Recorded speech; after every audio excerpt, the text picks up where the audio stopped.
গত ১১ মে ২০২৬ তারিখে programme on agricultural and transformation for nutrition entrepreneurship and resilience on বাংলাদেশের আওতায় দিনব্যাপী চিলমারী উপজেলার ৬টি ইউনিয়নের কৃষকের মাঝে উত্তম কৃষি চর্যা সার্টিফিকেটের প্রশিক্ষণ অনুষ্ঠিত হয়।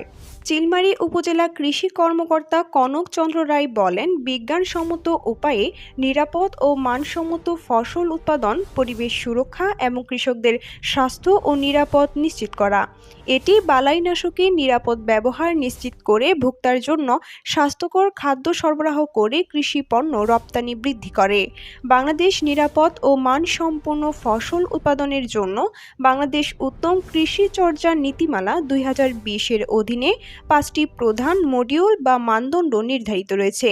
নিরাপদ খাদ্য, পরিবেশগত ব্যবস্থাপনা কর্মী, স্বাস্থ্য, নিরাপত্তা ও কল্যাণ, পণ্যের গুণগত মান এবং সাধারণ প্রয়োজনীয়তা যেমন আম, পেয়ারা, বেগুন, পটল, কাঁচা পেঁপে, আলু, আনারস, লাউ, চিচিঙ্গা। উত্তম কৃষি চর্চার মাঝে কৃষক এবং বাংলাদেশ এগিয়ে যাবে, এটাই কাম্য।